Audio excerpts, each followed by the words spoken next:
We all know life comes in seasons, economies come in seasons, and everybody loves springtime.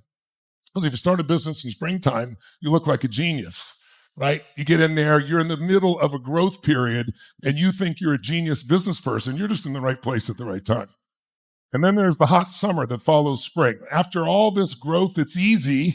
There's the hard part. It gets really hot, and you got to try and protect what you've built. And if you make it through to autumn or fall, you're in the reaping time, where you get to be rewarded massively for what it is you've done if you've really worked hard in the spring and worked hard through the summer. And if you're really smart, when you're in that fall period, you're collecting some of what you're doing and saving it for the next winter. And by the way, where are we in the economies from most of the world right now? No question it's winter. Now, what does winter mean? Well, I live here in Palm Beach, Florida. It's winter. It's pretty cool, right?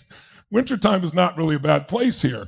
So winter doesn't mean every day is a downpour, every day is a hurricane. It just means people's mindsets overall are more fear-based.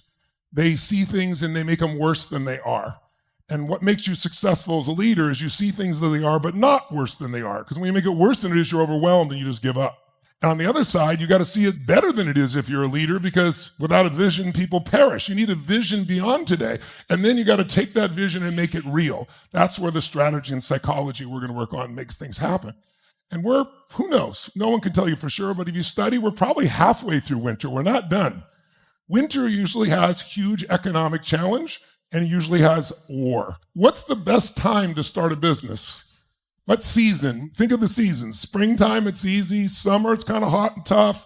In fall, when everything's coming together, someone will give you a mortgage even though you have a pulse and no income, right? That's that time. Stock markets go crazy even when there's problems. Or winter when it's really tough. Where would you say would be the best time to start a business? Of course, winter, right? Sounds like you're a tough guy then. But it is true, because you know it's true? You look at the biggest companies on earth, the Fortune 1000 today, and more than 65% of them were born in a winter. Winter means either a recession or a depression. Unbelievable. Why? Because if you can do well in winter, you get so strong that all the other seasons are a piece of cake. So you really got to understand that winter is a great season. Some people freeze to death. Other people learn to ski and snowboard and build a fire and learn and grow and be with their family. And so you don't want to wait for another season. You want to take advantage of the season you're in. And this is the season that'll season you, because what will most people do during winter in business? They'll pull back. They're afraid or worried about cash flow. They'll spend less on marketing. They'll try to rationalize. And when they do all those things, they automatically shrink.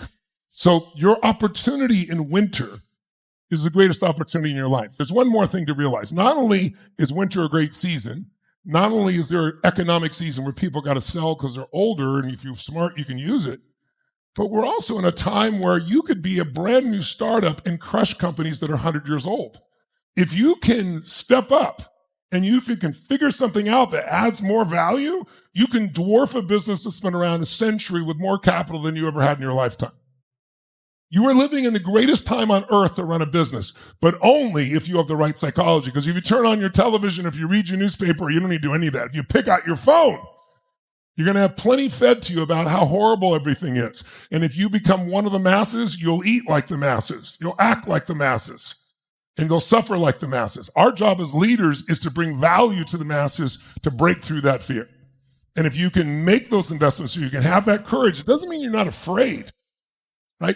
It's not courage if you're not afraid. If you're afraid, but you can get yourself to do it anyway, and you do it intelligently, you're doing it smartly, this could be the greatest time of your entire life. Think about it. The more millionaires were made in the Depression than any time in American history. How many remember John F. Kennedy, President Kennedy? You know what country you're from? All around the world, right? Well, his father, Joseph Kennedy, was worth $4 million in 1929. $4 million. That'd be about $40 million today, to give you an idea. And 6 years later, he's worth $180 million, which is $3 billion in 6 years. Because guess what everybody did when it got scary? Let me out of here. He got to buy everything for pennies on the dollar because he wasn't afraid, because he knew something I want you to remember. No problem lasts forever. When things are going great, people are stupid. They think it's always going to be great. When things go bad, people think it's always going to be what? Bad, and they're wrong. No winter lasts forever. No pandemic lasts forever. No war lasts forever. No bad economy lasts forever. It just doesn't. But the human brain is so used to slow evolution.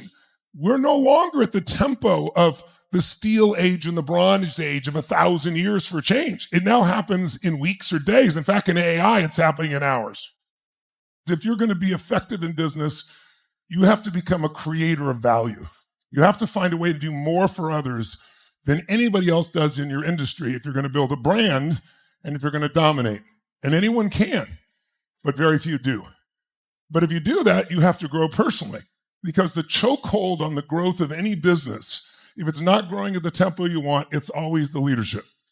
And if you can make the changes in the leadership, in the psychology of yourself as a leader and or your skills, and by the way, jot it down, 80% of success is psychology, 20% is skills. I had the chance to learn from some of the smartest and most successful people in the world and accelerate my education massively. So the skills are invaluable. The right strategy, the right skill can save you 10, 20 years in business. But someone can show you the best strategy in the world, and if you don't have the right psychology, the right mindset, the right emotion, the right beliefs, you're going to read it, you're going to learn it, you're going to hear about it, but you're not going to do it. If you can grow something for decades and help people around your country or around your city, around your community, around the world, and you're doing something that's meaningful, it fills you up more than the economics. But if you run your business right, you can also create the wealth to take care of your family and to take care of people you don't even know. In order to get in this game and really be successful, you have to be a gladiator. What do I mean by that? What do I mean by being a gladiator? Well, you got to be someone that no matter what happens, you're not going down. Even though all the odds are against you, because most gladiators, the odds were against them. But some of them, didn't matter what they did, brought them tigers, lions, 3 guys attacking them, and they still slaughtered them all and still standing. However, the psychology of a gladiator is really interesting, because this is a game called business where the more you play, the more likely you die. 96% of businesses fail in a 10-year period. That means only 4% make it. 4 out of 100 businesses make it. It doesn't mean they're profitable. It just means they're still standing. So the more you play, the more likely you die. So what makes you a gladiator? The odds are against you and you go, I don't care. Everyone else is dying today, not me. It doesn't matter the odds are against me. It doesn't matter what shows up. It doesn't matter it's wintertime. It doesn't matter what people say. It doesn't matter who my competition is. I will find the way or make the way. Who's with me? Make some noise.